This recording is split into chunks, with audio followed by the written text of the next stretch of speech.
अस्सलाम वालेकुम। आप देख रहे हैं पीएनएन टीवी और मैं हूं प्रोग्राम शख्सियात के साथ आपका मेज़बान आबिद मुगल। प्रोग्राम शख्सियात के ज़रिए हम आपको मिलवाते हैं पाकिस्तान की ऐसी शख्सियात से जो मुआशरे की तमीर तरक्की के लिए अपना किरदार भरपूर तरीके से अदा कर रहे हैं। आज पीएनएन टीवी के स्टूडियो में हमारे साथ जो शख्सियत मौजूद हैं वो तलीमी हलकों में एक नुमाया मुकाम रखते हैं। प्रेसिडेंट हैं पाकिस्तान चैम्बर ऑफ एजुकेशन के हाजी अशफाक अहमद वड़ाई साहब हमारे साथ यहाँ पर स्टूडियो में मौजूद हैं। इनसे गुफ्तगू का आगाज़ करते हैं। अस्सलाम वालेकुम भाई साहब। वालेकुम अस्सलाम। कैसे सर, आप ठीक ठाक हैं? अल्हम्दुलिल्लाह, अल्लाह का बड़ा करम साहब, खैरियत। अच्छा हाई साहब, मुझे बताइएगा कि 11 जनवरी को जो गवर्नमेंट ने ऐलान किया तलीमी इदारों को खोलने का, तो आप क्या समझते हैं कि वो तलीमी इदारे जो खोलने का ऐलान किया गया है गवर्नमेंट के एंड से, इस पर अमल दरामद होगा? हाँ जी, बहुत अच्छा क्वेश्चन है। मैं इसका जवाब देने से पहले तो मैं मुगल साहब आपका और पीएनएन टीवी का शुक्रिया अदा करता हूँ कि मुझे आपने अपने स्टूडियो में बुलाया और इन मुतफ़रक जो है मौज़ूआत पे बोलने का और इंटरव्यू करने का मौका दिया। मैं समझता हूँ कि 11 जनवरी को जो गवर्नमेंट ने टाइम दिया हुआ है उस पे स्कूल जो है बड़ी उम्मीद है खुल जाएंगे, क्योंकि वाहद सेक्टर है स्कूलिंग जो इस वक्त बंद है और जो ट्रैक रिकॉर्ड है स्कूलों में कोरोना ना होने के बराबर है। और हमारे वही बच्चे जो स्कूलों में नहीं आ रहे और घर में और उसके अलावा बाज़ारों में जा रहे हैं, मार्केटिंग में जा रहे हैं, शादियां अटेंड कर रहे हैं, तो मैं समझता हूं कि बहुत ज़्यादा ब्राइट चांसेस हैं। और पिछले चंद दिन से मैं मॉनिटर कर रहा हूं, कोरोना पाकिस्तान में मजमूई तौर पर 5% जो पॉजिटिव रेशियो है उससे कम हो गया, 4.9 था आज। और पंजाब में ख़ास तौर पर ये <3 है। दूसरे एबटाबाद, कराची, हैदराबाद कुछ एरिए में काफ़ी हाई रेशियो है, लेकिन पंजाब में तो मैं समझता हूँ कि ज़रूर खुल जाएंगे, स्कूल खुलने भी चाहिए। और हमारे मुराद राज साहब जो वज़ीर तलीम हैं, वो उन्होंने भी अनाउंस किया है कि जी या तो फिर इनको बाज़ारों से जाने से रोकें, वरना तमाम सेक्टर खुले हैं तो इसको एजुकेशन को खोलें, स्कूलिंग खोलें, बच्चों को स्कूल आने दें। और मैं मौके से फ़ायदा उठाते हुए मुराद राज साहब का शुक्रिया अदा करता हूँ कि उन्होंने एक प्रिंसिपल स्टैंड लिया हुआ है जहाँ तक स्कूल और बच्चों की तालीम का तल्लुक है। अच्छा, ऐसे मुझे ये बताइएगा कि कोरोना के बाद से डेफिनेटली गवर्नमेंट ने अहकामात जारी किए हैं कि स्कूल्स को बंद रखे जाएँ। तमाम छोटे-बड़े सरकारी और गैर सरकारी स्कूल मुकम्मल तौर पे इस वक्त बंद हैं। लेकिन कुछ जो स्कूल्स मालिकान हैं, कुछ स्कूल्स प्रिंसिपल्स हैं जो स्कूल्स चोरी-छुपे खोल लेते हैं। फिर उनकी इत्तला जैसे ही गवर्नमेंट को मिलती है, उसके बाद वहाँ पर रेड्स किए जाते हैं, फिर उनके खिलाफ एफआईआर का इंदराज किया जाता है। तो आप लास्ट में हमने आपको देखा कि आपने गवर्नर पंजाब से भी मुलाकात की है, फिरदौस आशिक अवान से भी आपसे आपकी मुलाकात हुई है, मुराद राज साहब जो सूबाई वज़ीर तरीम है उनसे भी आप मिले हैं। तो वहाँ पर आपने इस इशू को डिस्कस नहीं किया? जी, ये इशू तीनों जगह पे भरपूर उठाया गया, ये बल्कि सब पहला पॉइंट ही हमारा ये होता था। मैडम फिरदौस आशिक अवान साहिबा जो थी वो भी, और गवर्नर पंजाब उनसे भी रिक्वेस्ट की गई, और ख़ास तौर पर वज़ीर तलीम जो है मुराद राज साहब, उनसे पहली बात यही की और मैंने की। मैंने उनसे रिक्वेस्ट की, सर ये एफआईआर का सिलसिला ख़त्म होना चाहिए। अगर कोई बाहर ताले लगा के स्कूल खोल रहा है तो इसका मतलब है आपकी रिट को चैलेंज नहीं कर रहा। इसका दूसरा मतलब ये है कि वो उसको जो है ना पिछले 11 महीने या 10 महीने स्कूल जो बंद हैं उसकी वजह से उसकी रोज़ी रोटी का मसला है, फाके पड़े हुए हैं। तो वो घर में अपने बीवी बच्चों का पेट उसने पालना है, चलाना है, अपने घर को किसी तरीके से, तो इसलिए वो मजबूर होकर वो इस तरह करते हैं कि चोरी छुपे स्कूल खोल लेते हैं। तो मैंने उनसे बड़ा ज़ोर देकर ये मुतालबा किया कि आप बिल्कुल एफआईआर की तरफ ना भेजें। पहले तो उनके साथ हमदर्दी का इज़हार करें, क्योंकि वो इतने मजबूर हैं कि वो स्कूल चोरी खोल रहे हैं। अगर ओपनली खोलें तो फिर तो आप उनके खिलाफ कार्रवाई करें। दूसरा, अगर आप समझते हैं फिर भी कार्रवाई करनी है तो आप उन महकमाना कार्रवाई करें। तीसरा, हम लोगों ने पाकिस्तान चैम्बर ऑफ एजुकेशन के प्लेटफॉर्म से कहा कि अगर कोई स्कूल खुला है आप हमें पूरे पंजाब में बता दें, हम जिम्मेदारी लेते हैं कि हम स्कूल बंद करा देंगे। तो ये 15 दिन के अंदर अंदर हमने 3 जो गवर्नर साहब और 2 मिनिस्टर से जो बातचीत की, उसमें ये पॉइंट हमने ज़रूर उठाया कि इनके खिलाफ एफआईआर ना दर्ज की जाए। और उन्होंने यकीन भी दिलाया, उन्होंने कहा जी जब तक सख्ती ना की लोग मानते नहीं हैं। तो उन्हें जब हमने ये उसका मुआशी पहलू दिखाया तो काफ़ी वो नरम रवैया था, और उन्होंने कहा कि इंशाल्लाह अब इनका जो है ना एफआईआर नहीं काटेंगे। ठीक है। अच्छा, इससे मुझे ये बताइएगा कि तलीमी इदारे बंद हो गए हैं, पहले भी बंद थे, अब दोबारा बंद हो गए हैं। तलीमी इदारों के बंद होने के बाद जो फर्स्ट रिएक्शन होता है और स्कूल से मालिकान का या प्रिंसिपल्स का जो होना चाहिए था वो स्ट्राइक थी या फिर प्रोटेस्ट था। लास्ट टाइम हमने देखा कि यहाँ पर जीडी रोड पर कुछ तंजीमों की जो एजुकेशनल ऑर्गेनाइजेशन हैं आपकी, उनकी एंड से एहतजाज भी यहाँ पर हुआ है। लेकिन चैम्बर ऑफ एजुकेशन ने किसी किस्म की कोई स्ट्राइक की कॉल नहीं दी, किसी भी किस्म का कोई भी एहतजाज नहीं किया। हालांकि आप पूरे पंजाब को रिप्रेजेंट कर रहे हैं, तो पूरे पंजाब में आपकी तरफ से जो एहतजाज होना चाहिए था या फिर स्ट्राइक्स की कॉल होनी चाहिए थी, लेकिन ऐसा नहीं हुआ। इसकी क्या वजह है? नहीं, ये ऐसा हो भी नहीं सकता पाकिस्तान चैम्बर ऑफ एजुकेशन के प्लेटफार्म से, क्योंकि पाकिस्तान चैम्बर ऑफ एजुकेशन अपनी नौइयत की बिल्कुल मुख्तलिफ और यूनिक किस्म की तंजीम है। इसका आगाज़, इसका स्ट्रक्चर, इसकी रिप्रेजेंटेशन थ्रू आउट पंजाब है। हम समझते हैं कि हड़ताल तो वो करे जिसे अपना हक लेना नहीं आता, मनवाना नहीं आता। आपके पास 3-4 स्टेप्स होते हैं अगर आपने स्ट्राइक पे भी जाना है। पहली बात तो यह है कि अगर आपके साथ कोई काम गलत होता है, सबसे पहले आप कानून का सहारा लें, अदालत में जाएँ। दूसरे नंबर पे आप मुतलका डिपार्टमेंट जो है उनको एंगेज करें, मुतलका ऑफिशियल को जो है एंगेज करें। हम पढ़े लिखे लोग हैं, अगर हम समझते हैं कि चीज़ गलत है तो हमें फिर वो उस गलत चीज़ को प्रूव भी करना चाहिए ये गलत है। और इसी सिलसिले में हमारी ये 3 मीटिंग्स भी हुई और हम समझते हैं कि जब आप ठीक हैं और आप लोगों से बातचीत के ज़रिए अपनी बात मनवा सकते हैं और आप तो पढ़े लिखे लोग हैं, हमें इस सिलसिले में जो है हड़तालों में नहीं पड़ना चाहिए। एक तो ये पहलू था। दूसरा ये है कि ये एजुकेशन और educating the students and teachers schooling, ये एक डिफरेंट टाइप ऑफ बिजनेस है। ये डिफरेंट किस्म की एक एक्टिविटी है। मैं समझता हूँ कि तालीमी अदारों को और हमारे टीचर्स को प्राइवेट सेक्टर से हमें एहतजाज के रास्ते पे नहीं चलना चाहिए, क्योंकि ये कैसी प्रेसिडेंट है। अगर ये सेट करेंगे तो हम अपने आने वाली नस्ल जो कि हमारे हाथों में है, जिसकी तमीर करनी है, जिसको हमने फ्यूचर के लिए तैयार करना है, इसका मतलब है हम उन्हें बता रहे हैं कि ये आसान रास्ता है, ये हड़ताल पे जाएं, जो बात ठीक नहीं लगी आपको आप हड़ताल पे चले जाओ। सम टाइम ऐसा होता भी नहीं है, जिसको आप गलत समझ रहे होते हैं वो गलत होता भी नहीं। मिसाल के तौर पर कोरोना एक हकीकत है, एक रियलिटी है। और मैं तमाम दोस्तों को बताता हूँ, आपके प्लेटफॉर्म से मैं दरख्वास्त करना चाहूँगा, ये इस चीज़ को समझना चाहिए। हमारा बच्चे हैं हमारे पास, हमारा नेचर ऑफ बिज़नेस ऐसी है कि जब भी कोई प्रॉब्लम आनी है, पेंडेमिक आनी है, कोई इशू होना है, कोई फ्लड आने हैं, कोई ज़लज़ला आना है, सबसे पहले हमारे स्कूल बंद होने हैं और सबसे आखिर वाली खुलने वाली चीज़ भी हमारे स्कूल होंगे। इस लिहाज से हमारा नेचर ऑफ बिज़नेस जो है हमारा, वो अलाउ नहीं करता कि ये हम इसमें खोलें। तो हमें भी इसमें सोचना चाहिए कि हुकूमत कोई खुशी से नहीं कर रही है। अगर अब ये फ्यूचर है तो उनको भी इस चीज़ का एहसास है।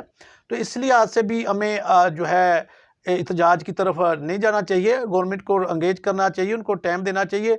दूसरे नंबर पे इस वक्त तमाम फेडरल गवर्नमेंट और प्रोविंशियल गवर्नमेंट, क्योंकि हम मुख्तलिफ ऑफिशियल से मिले हैं, उनको बहुत एहसास है, दे फील फॉर अस कि ये स्कूल बंद हैं, इनके चूल्हे ठंडे हुए हैं। बच्चों ख़ास तौर पे जो सबसे बड़ा लॉस है वो बच्चों की तालीम का लॉस है, जो फिज़िकली, मेंटली, साइकोलॉजिकली फिट ही नहीं हो पा रहे कि वो पढ़ सकें। ऑनलाइन तो सारे लोग पढ़ा रहे हैं, लेकिन वो मुतबादल नहीं है फिज़िकल एजुकेशन का। इन तमाम चीज़ों का इदराक है और इसीलिए हम चाहते हैं कि हमारे पास मुख्तलिफ प्लेटफार्म है। सोशल मीडिया आ गया सबसे बड़ा, हम ट्रेंड सेट कर सकते हैं, हम अदालत में जा सकते हैं, हम एंगेज कर सकते हैं डिफरेंट डिपार्टमेंट को। हमारे पास जो मीडिया है, हमारा प्रिंट मीडिया है, उस पर हम इश्तिहार दे सकते हैं अपनी बात अहकाम बाला तक पहुँचाने के लिए। और हमें तो ख़ास तौर पर इसलिए आज से बड़ी अच्छी कामयाबी मिली। 15 दिन के अंदर हम 3 सीनियर पंजाब के जो है ना मुतलका मिनिस्टर से मिले, फिर हम गवर्नर पंजाब से मिले, और जो मिनिस्टर होती हैं जनाब इंफॉर्मेशन मिनिस्टर जो है स्पेशल एडवाइज़र फॉर इंफॉर्मेशन मरादरा जो है मैम फिरदौस शेखवान, जो हमारे बुज़दार साहब की वो एडवाइज़र हैं, उनसे मिले। और तीनों का बहुत पॉजिटिव रिस्पांस आया। यकीन करें, अनबिलीवेबल, उन्होंने बहुत कोऑपरेट किया। कहीं ना कहीं उनकी मजबूरियां हैं, स्कूल खोलने के बाद से एनसीओसी के फैसले होते हैं, उसमें उनका जो है नहीं इतना, वो जो फैसला होता है उन्होंने मानना होता है। तो इस लिहाज से हम हड़तालें करने वाले नहीं हैं। हम इंशाअल्लाह अल्लाह के फजल करम से अपनी नुमाइंदगी की बुनियाद पर, जो कि हमने साबित कर दी है, पूरे पंजाब में है, पूरे सेंटर से लेकर यूनियन काउंसिल तक हम लोग अपनी एफर्ट लगाएंगे, हम लोगों को मिलेंगे, अपना नुक्ता नज़र रखेंगे और लाजक की बुनियाद पर, मेरिट पे हम अपनी बातें मनवाएंगे। और जी इंशाल्लाह, जिससे तमाम दोस्तों को, प्राइवेट स्कूलों को फ़ायदा पहुंचेगा, हड़ताल करने की ज़रूरत नहीं पड़ेगी। और हमें स्कूलों वालों को, टीचरों को, मैं समझता हूँ कि इसको अवॉइड करना चाहिए। जी ठीक है। अच्छा, इसमें मुझे ये बता दीजिए कि पाकिस्तान चैम्बर ऑफ एजुकेशन एक पूरे पंजाब को आप रिप्रेजेंट कर रहे हैं, तो इसके प्लेटफॉर्म से स्कूलों की फ़लाह बहबूद के लिए अभी फ़िल वक्त जो बंदिश है, इस हवाले से जो पाकिस्तान चैम्बर ऑफ एजुकेशन है उसका किरदार क्या है? हाँ जी, फ़िलहाल तो यकीनी तौर पर एक बहुत बड़ी क्राइसिस है। ये एक नेशनल काज़ है, ये नेशनल बिज़नेस है, फ्यूचर हम बिल्ड करते हैं। तो ये एक चूँकि वर्ल्ड वाइड एक फिनोमेना हुआ है कोरोना का, और अब देखें इंग्लैंड में कितना वो एक क्राइसिस आया है और कितनी उसमें एक जो है ना लोगों में स्कार्सिटी फैल गई है। लोग वो जो है ना डर गए हैं, सारे लोग वहाँ से भाग रहे हैं, सारी दुनिया ने अपने राब्ते बंद कर दिए हैं। तो इस तरह की सूरत हाल में हम कोशिश कर रहे हैं कि दोस्तों से मैक्सिमम उनसे इन टच रहें, और जो है ऑनलाइन हमारा एक स्लोगन है, engage the parents and students. आप इस दौरान मैक्सिमम वालिदैन को और उन जो हमारे तलबा व तालबात हैं उनको एंगेज करें, उनको ऑनलाइन एंगेज करें, उनका होमवर्क दें, उनको जो है बारी बारी आप बुला सकते हैं थोड़े थोड़े बच्चे करके, जिस तरह गवर्नमेंट में लो किया हुआ है। तो इस लिहाज से उनको मुख्तलिफ टेक्निक सुनाते हैं कि ये पेरेंट्स का एक बहुत बड़ा इशू है कि फ़ी कलेक्शन तो बहुत कम हो रही, 10, 15, 20, 25%। तो हमने मुख्तलिफ किस्म के जो है ना स्ट्रेटजी पर अडॉप्ट की हुई हैं, जो हम दूसरे स्कूलों वालों को भी, ओनर्स को भी, टीचर को बताते हैं कि आप ये काम करो कि पेरेंट्स आएंगे, पेरेंट्स खुश भी होंगे और वो आपके फ़ी का भी किसी हद तक जो माली मसाइल हैं वो टीचर के और इंस्टीट्यूशन के, यकीन करें इंस्टीट्यूशन के बहुत मसाइल हैं, उनके यूटिलिटी बिल्स हैं, उनके रेंट्स हैं, उनके नाइट वॉचमैन हैं, उनकी रिपेयर मेंटेनेंस इतनी सी बड़ी मारते हैं, वो होना मुश्किल है। तो इसलिए बहुत ही पहला तो हमने सर्वाइव कर ली थी, ये वाला जो है ना ये बहुत बड़े पैमाने पे नुकसान पहुंचा रहा है। प्राइवेट सेक्टर बहुत सारे इदारे बंद हो गए हज़ारों की तादाद में। तो मैं समझता हूँ हमने बेल आउट पैकेज की रिक्वेस्ट की जो ऑनरेबल मिनिस्टर ने हमारी कबूल भी कर ली, और इसी तरह मैम फिरदौस आशिक अवान साहिबा ने भी इस पर हमारा साथ देने की वादा किया, वो दे देंगी इंशाल्लाह। हम उनके इन टच है और गवर्नर साहब ने भी, तो इंशाल्लाह यही बात लेके आने वाले चंद दिनों में हम शफ़क़त महमूद साहब जो हमारे फेडरल मिनिस्टर हैं उनके पास जा रहे हैं। उम्मीद है कि एक हफ्ते के अंदर अंदर उनसे मुलाकात होगी, उनसे भी यही कहेंगे और ज़ोर देंगे, मुतालबा भी करेंगे स्कूल भी खुलें और SOPs और सख्त कर लें और बेल आउट पैकेज दें। लोग बड़े परेशान हैं, लोग अपने ज़ाती एसेट बेच के अपने स्कूल चला रहे हैं, अपने घर के खर्चे पूरे कर रहे हैं। जी ठीक है। अच्छा, इससे मुझे ये भी बता दीजिएगा, लास्ट क्वेश्चन आपसे, कि 2020 जो है वो अपने इख्तिताम को है और 2021 का आगाज़ होगा, तो आप एक माहिर तालीम हैं, आप क्या समझते हैं कि 2020 जो साल गुजर रहा है, अभी थोड़ी देर तक वो अब कंप्लीट हो जाएगा, ये तलीमी मालकान पर, स्टूडेंट्स पर और वालिदैन पर कितना भारी रहा है? ये बहुत जो है ना बुरा साल गुजरा है टू बी वेरी स्टेट के। इसमें जहाँ तक जो स्कूल मालकान हैं उनके हालात बहुत ख़राब हैं। हर बंदे ने अपनी बसात के मुताबिक कुछ ना कुछ इन्वेस्टमेंट कर रहा था, उसकी कमेटीज़ पड़ी हुई थी या उनके बच्चे पढ़ रहे थे। अब फीसें तो कोई नहीं छोड़ता। ये भी अलमिया है कि स्कूलों वालों को कहा जाता है 20% लेस कर दो या फीसें ना लो या कम करो। अब यूनिवर्सिटी लेवल पे, कॉलेज लेवल पे फ़ीस पूरी जा रही है। तो इन तमाम लोगों के बच्चे भी हैं, इनकी फैमिली भी हैं, इनकी मुख्तलिफ़ किस्म की इन्वेस्टमेंट भी होगी। हर बंदा सेविंग करता है और आगे इन्वेस्टमेंट करता है अपने फ्यूचर के लिए। और भी बहुत सारे मामलात होते हैं रिश्तेदारियों के, बहन भाइयों के। तो ये सारे बहुत मजबूर हैं। ये चूँकि सफ़ेदपोश लोग हैं, कुछ कर नहीं सकते, कुछ कह नहीं सकते, और ये इनके हाँ जो है ना, चूँकि ये टीचर हैं बेसिकली, तो टीचिंग ही कर सकते हैं और कोई काम भी नहीं कर सकते। अगर काम करना भी चाहें तो है कोई नहीं, क्योंकि पहले से जो एम्प्लॉयड लोग थे, रोज़गार में थे, वो भी सारे बेरोज़गार हो गए हैं। तो बहुत मुश्किल सूरत हाल है। सम हाउ सो जो आप पिछला सवाल पूछा था, साथी जो स्कूलों वाले एक दूसरे को वो अकोमोडेट कर रहे हैं, सपोर्ट कर रहे हैं। तो ये तो थी स्कूलों वालों का हाल है। जहाँ तक बच्चों का हाल है, बच्चे यकीन करें उनकी एक ज़िंदगी में 1 साल का गैप आ गया। बहुत अच्छे बच्चे जो है ना वो पढ़ाई में दिलचस्पी नहीं ले रहे। मेरे अपने बच्चे भी हैं। अब क्या करें भाई, 24 घंटे घर में रहना है, एक जो है क्लोज्ड जो है एटमॉस्फेयर में रहना है, तो उसमें उनकी उस तरह वो कंसंट्रेशन नहीं आ रही, तवज्जो नहीं आ रही, बेकार बैठे रहते हैं, सोए रहते हैं, मोबाइल पे खेल लेंगे। तो बिल्कुल उनकी ज़िंदगी में एक वाइड सा आ गया, खलास आ गया एक साल भर के लिए। और मैं समझता हूँ जब भी स्कूल ओपन होते हैं वो काफ़ी कोशिश से, बड़ी मेहनत से और काफ़ी वक्त में बच्चे ट्रैक पे वापस आएंगे। तो ये असल मैं समझता हूँ ये लॉस बहुत बड़ा लॉस है। ये आने वाले वक्त में हर जगह शो होता रहेगा। जैसे किसी भी इंसान में जो कमी रह जाती है ना, वो ज़िंदगी भर कहीं ना कहीं वो आती ही रहती है। वो अगर अब एक बंदा जो है ना बड़ा होकर ड्राइविंग सीखता है ना, तो वो पता चलता है कि इसको ड्राइविंग सही तरह नहीं आती है, इसके वो जिस्म और रूह का हिस्सा नहीं बन सकी।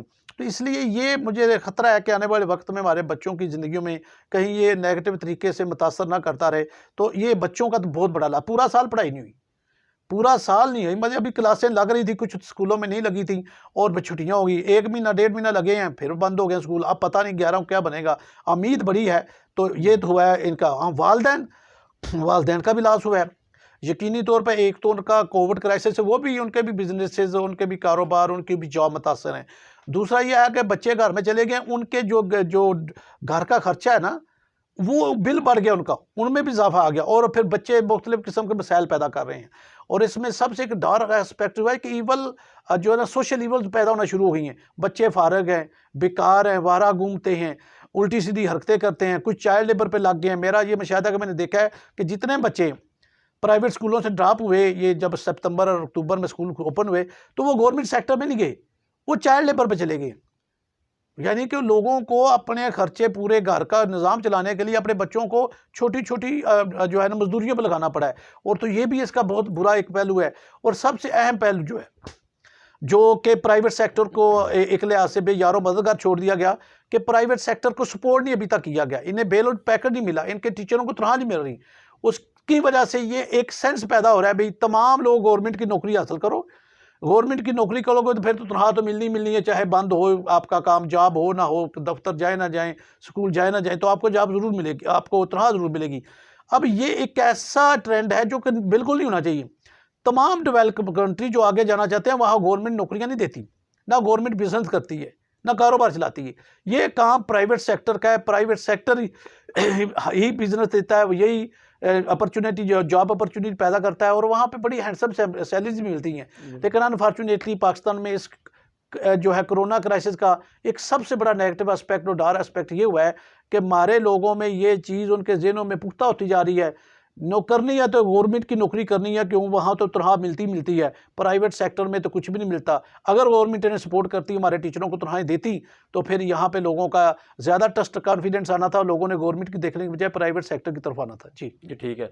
जी नाज़रीन, ये वज़ीराबाद के अवामी समाजी तलीमी शख्सियत और सदर थे पाकिस्तान चैम्बर ऑफ एजुकेशन के हाजी इशफाक अहमद राइज साहब, जो यहाँ PNN TV में PNN TV के स्टूडियो में यहाँ पर तशरीफ़ लाए और कोविड-19 के हवाले से जो तलीमी इदारों की बंदिश के बाद इनको मसाइल दरपेश हैं उस पर सैर असल गुफ्तगू की। आई साहब, आपके टाइम का बहुत